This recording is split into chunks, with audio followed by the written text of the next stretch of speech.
Je suis la résurrection. Qui croit en moi, même s'il meurt, vivra. Et quiconque vit et croit en moi ne mourra jamais. Le crois-tu ? Voilà la question qui nous est adressée. C'était la question, mes frères bien-aimés, qui avait été posée par Jésus à Marthe, sœur de son ami Lazare, ce Lazare que Jésus avait ressuscité. Et aujourd'hui résonne un grand cri dans la liturgie. Vous ne l'avez peut-être pas compris, parce que c'était en latin, mais c'était le premier chant en latin de la chorale. Résurrexi, je suis ressuscité. Aujourd'hui, Jésus vient attester qu'il n'avait pas menti à Marthe. Il est ressuscité de lui-même par sa propre puissance, puisque lui, Jésus, est vraiment le Fils éternel de Dieu, Dieu vivant sur terre. Et aujourd'hui, Jésus nous redit, vous redit, comme chaque année le jour de Pâques, oui, je suis ressuscité, c'est un événement historique. Il y a 2000 ans, je suis passé de la mort réelle à la vie éternelle. Je ne suis pas simplement revenu en arrière à une vie passée, comme Lazare, qui était revenu à une vie passée, et puis il est mort une seconde fois. Jésus lui passe à une vie nouvelle, de l'avant. Je suis dans l'état où la mort n'a plus d'emprise, ni la souffrance, ni le mal. Aujourd'hui, Jésus nous redit, vous redit aussi, je suis ressuscité, c'est un état présent. Aujourd'hui, je suis ressuscité, je suis toujours vivant, je suis là, agissant dans mon Église, dans les situations de votre vie, dans les joies, dans les tristesses et dans les douleurs. Je suis vivant pour donner la vie à tous les hommes, pour vous donner la vie, à vous qui êtes venus en ce jour de Pâques célébrer la résurrection du Seigneur. Mes frères bien-aimés, en ce jour, nous sommes d'abord invités à partager la joie du Christ. Imaginez la joie du Seigneur au moment de sa résurrection, dans ce moment d'intimité unique que lui seul connaît et qu'il a partagé avec le Père et le Saint-Esprit. La joie du Christ qui passe de la mort à la vie. Joie de voir que la mort n'a pas eu le dernier mot, que Dieu a permis la mort de son Fils bien-aimé uniquement en vue de la résurrection pour mieux le glorifier. Je suis la résurrection, avait dit Jésus à Marthe. Sa résurrection aujourd'hui atteste qu'il disait la vérité. Il reste la question posée à Marthe, à chacun d'entre nous, aujourd'hui. Quiconque vit et croit en moi ne mourra jamais. Le crois-tu ? Question absolument fondamentale. La seule question qui vaille le coup. Combien il va y avoir ce soir dans le match de rugby ?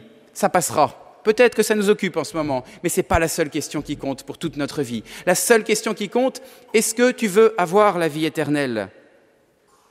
Car notre salut éternel, dans l'au-delà, après la mort, mes frères bien-aimés, et par conséquent, notre bonheur ici-bas, la vie que nous allons mener dès ici-bas, dépendent de notre réponse à cette question. Alors est-il encore possible de croire à notre époque, au XXIe siècle ? Est-ce que c'est possible ? C'est une question qui vient à l'esprit de beaucoup de nos contemporains et c'est peut-être une question qui affleure à notre esprit. Est-ce qu'il est encore légitime de croire dans cette résurrection du Christ ? Pour y répondre, l'Évangile nous propose un modèle. Sainte Marie-Madeleine, que la Provence aime tant, la sœur de Marthe, justement, sœur de Lazare. Elle est venue ce matin au tombeau, de bon matin, pour embaumer le corps de ce Jésus qu'elle aimait tant et qu'elle pleure tant. Et que voit-elle aujourd'hui ? Là encore, la liturgie nous l'a chanté juste avant l'Évangile, dans le Victime Pascali Laudes. Qu'as-tu vu en chemin, Marie-Madeleine ? Dis-le-nous, témoigne-nous. Qu'a-t-elle vu ? Eh bien finalement, pas tellement plus que nous. Comme nous, elle n'est pas témoin de l'événement de la résurrection. Elle n'a pas vu Jésus au moment de sa résurrection, au moment où il est passé de la mort à la vie. Comme nous, aujourd'hui, dans l'évangile d'aujourd'hui, elle ne voit pas Jésus ressuscité. Elle voit simplement un ange. Ce qu'elle voit, c'est le tombeau vide, la pierre roulée et un ange qui lui parle. Oui, il y a un ange qui témoigne. Nous aussi, nous avons le témoignage, non pas d'ange, mais de l'Église depuis 2000 ans. Donc finalement, nous ne voyons pas tellement plus que Sainte Marie-Madeleine. Et pourtant, elle entend cette annonce, que fait-elle ? Elle ne dit pas « Oh, je ne sais pas, peut-être, attention, est-ce que c'est rationnel ?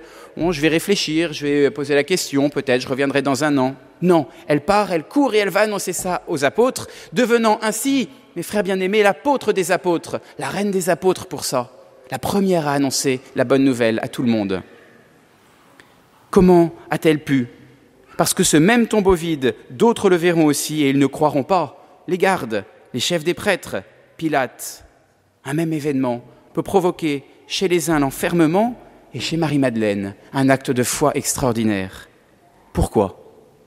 Parce que son cœur et sa raison s'étaient laissés préparer durant toute sa vie par 3 attitudes. La première, c'est l'humilité. Marie-Madeleine a été humble parce qu'elle a beaucoup péché. Elle a fait l'expérience de ses limites, de son péché. Elle avait 7 démons, elle a été délivrée par le Christ. Elle était prostituée, elle a été délivrée par le Christ. Jésus lui a pardonné et elle a été transformée. C'est pourquoi il est inscrit au plus profond de son cœur que sa vie n'a pas de sens si Jésus ne peut plus lui pardonner et il ne peut plus s'il est mort. Elle a fait par le péché l'expérience de la mort spirituelle et elle sait que si Jésus ne lui donne plus la vie, elle ne vivra plus. D'où ces pleurs abondants. C'est la femme qui pleure le plus dans l'Évangile. Elle pleure Jésus, mais elle pleure aussi la vie qu'elle-même perd si Jésus n'est plus vivant.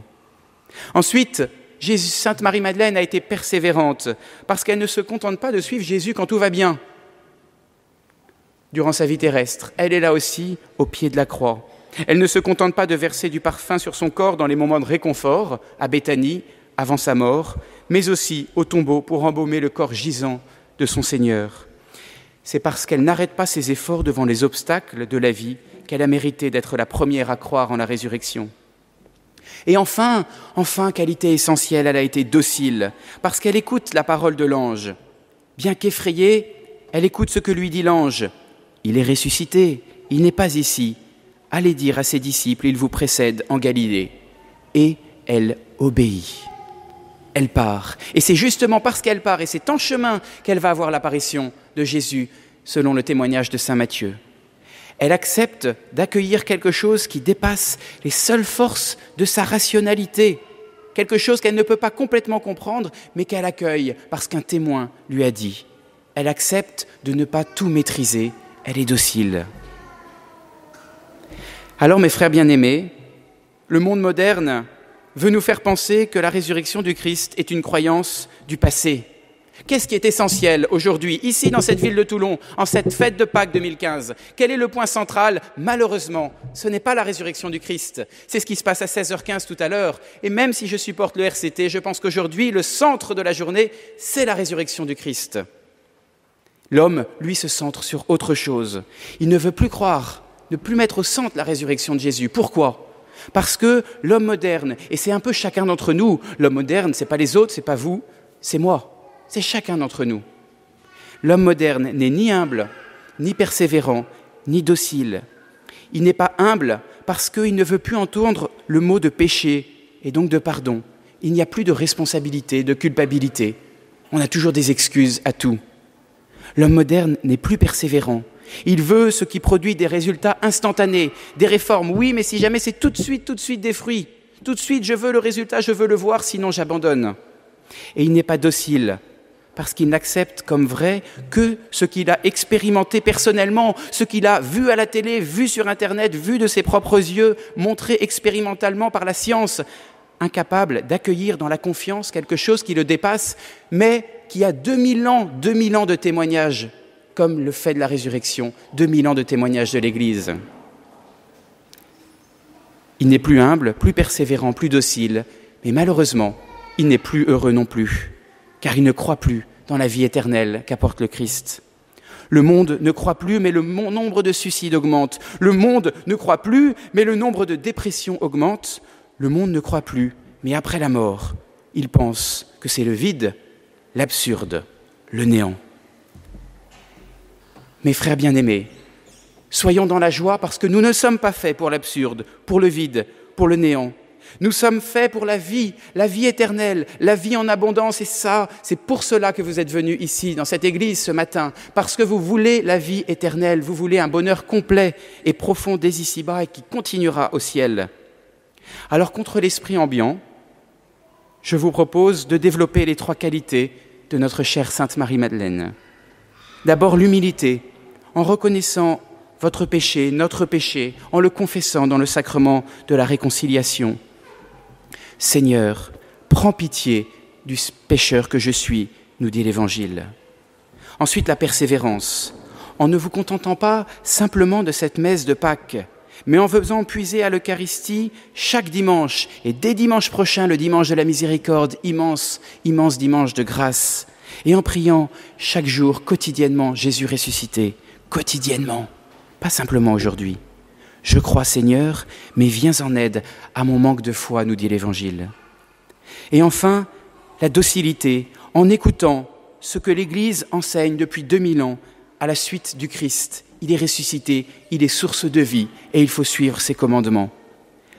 À qui irions-nous, Seigneur? Tu as les paroles de la vie éternelle, nous dit l'Évangile.